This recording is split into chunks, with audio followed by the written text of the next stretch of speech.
Hey Taurus. So today we are going to do a Mercury retrograde spread for you. I wanted to apologize really quickly about not being around for October. It was my birthday month, and I also had to move into my new place, so that month was a little busy. Anyway, let's see what we have for you guys. I ask my guides, my galactic guardians, my angels, my archangels, and my ancestors, please help me to set my ego aside so that I can read Taurus and give them the message that is in their highest good today. Thank you, thank you, thank you. So the oracle cards that I'm going to use don't have a lot of description to them, and they're relatively new. So for these particular ones, I'm going to be using the book. And I'm also going to shuffle them like this, because I broke a nail trying to shuffle them the other way. And I forgot until just now. Let's not do that again.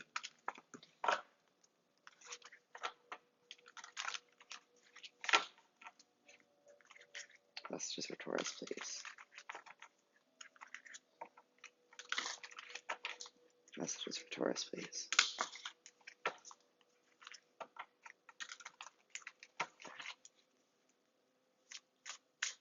Messages to you for Taurus, please. 27. So,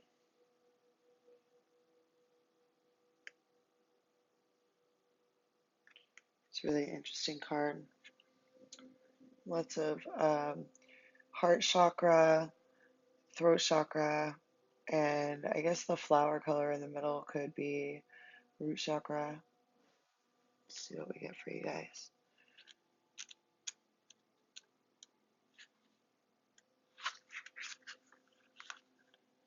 Oh, this is the heart chakra card.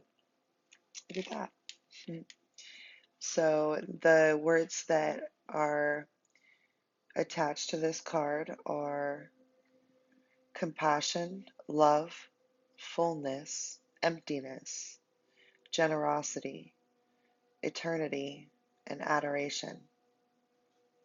The heart is the crossroads between our human body and the Creator.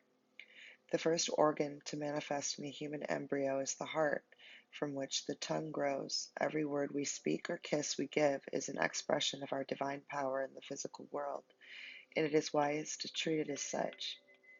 Expanding your view of the current experience or situation to a more heartful place can have a profound impact on the timing and expediency needed to transform what's inside or outside of you.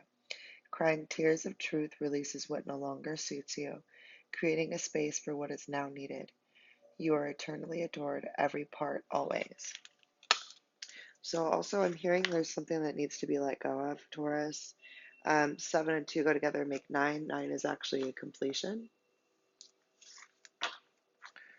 And I think that there's a necessity for you to be in your heart chakra when you're going over what it is that you need to let go of, because it's really easy for us to get into ego when we're hurt and blame the other person or others involved or whatever it may be, when in reality we're hurt and we're not looking at things in a perspective that is suitable for all parties involved.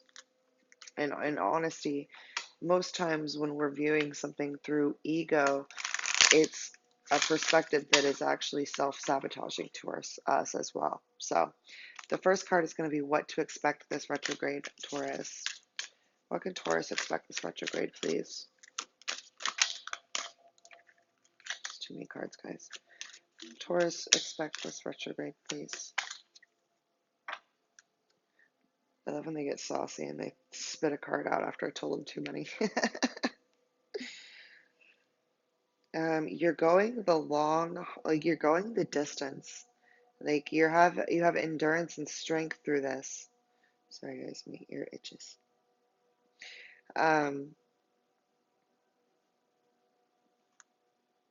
you may have heard something. It was weird that my ear itched, and then just it's kind of You may have heard something that has you going the distance, going the long haul.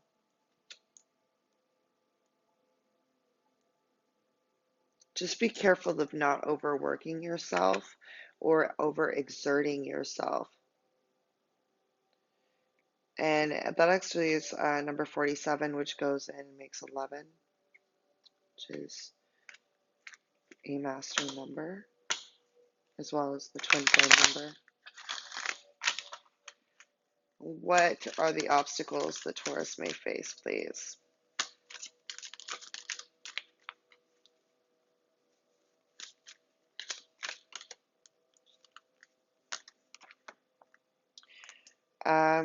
The willingness to be truthful,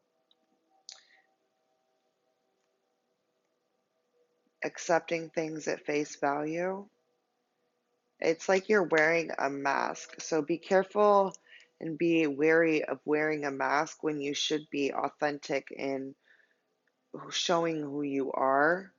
And that is definitely an obstacle for this retrograde. And it's got you feeling like you're looking, like you're outside looking in.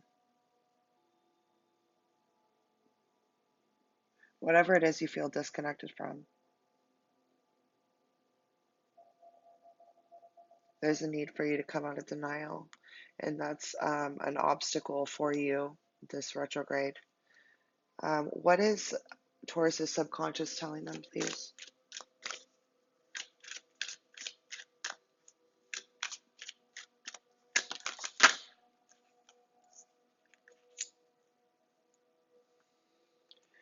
They want you to go within to your higher power.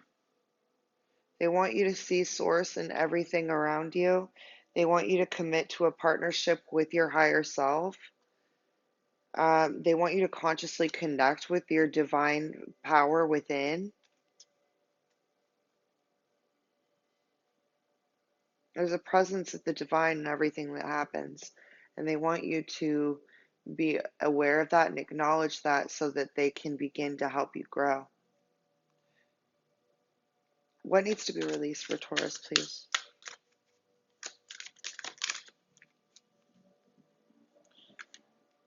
Um, there's some sort of amendments, or not amendment, excuse me, amends that you feel you need to make. And there's like a lack of um, healing after an argument or some sort of upset that has you kind of in an in-between state, and it's got you looking back on memories, and you need to release those memories, and you need to forgive where that is on your own without needing that other person's validation for you to move on. Whoa, I get that though, needing someone else's validation to be able to heal. But the thing is some people don't want you to heal.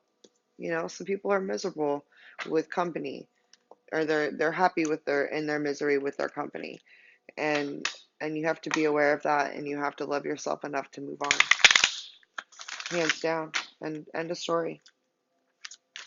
Messages for Taurus, please.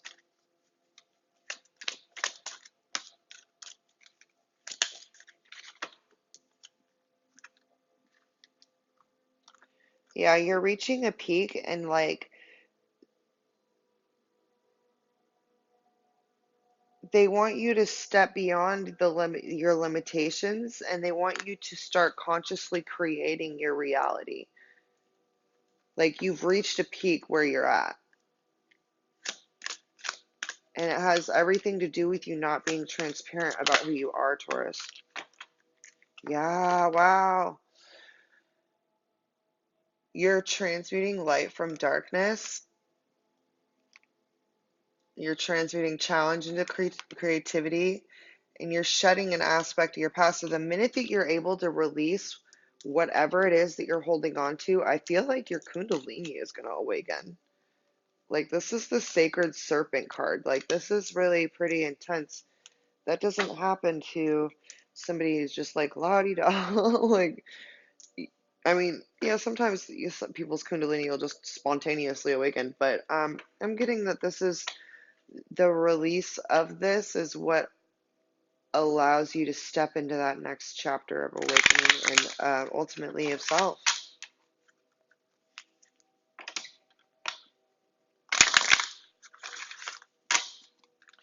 Be a message for Taurus, please. Be a message for Taurus. Be a message for Taurus. Message for Taurus.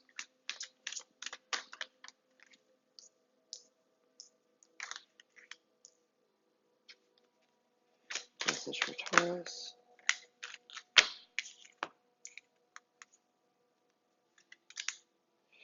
Yeah, so I keep seeing this card the same way. It's like your higher self is trying to get your attention, is trying to get you to see the way that you need to move, the path you need to take. And I keep seeing this card as the ego. And I usually don't just decide a card, means something specific. I don't do that. I go with what I'm being told. And this is what I've seen for a couple readings now where I've not seen this with this card before, but I'm seeing this as this being the ego and this being you. And it's like your ego is totally running you. Like, look at this. Like, da-da-da. Okay? This is what I'm being told to do. This is what I'm going to do because my ego is telling me to do it. And she feels, she knows. Whether it's a girl or guy, whoever's watching this, what the right path is. And right now you're just letting your ego take the wheel, and it's when you get into your heart chakra that things begin to like really level out. Messages for Taurus, please.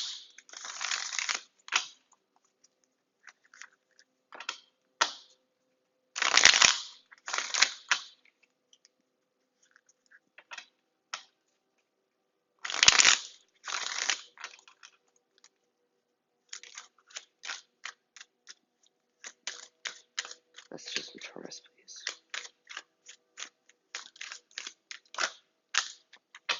Every emotion felt is an energetic transmission. To define something is to limit it. They want you to stay in authenticity. Everything is always working out, best case scenario. Synchronicity, every time you see synchronicities, those are divine messages. They want you to pay attention to the divine messages. The divine is in everything. They're really trying to make that aware to you that is something that you can look anywhere and see the divine. Meditate. They want you to meditate. It is within the stillness of self that inner understanding is reached. Okay? All right, Taurus, I hope this helps you. If you guys celebrate Thanksgiving, hope you have a happy Thanksgiving, and namaste.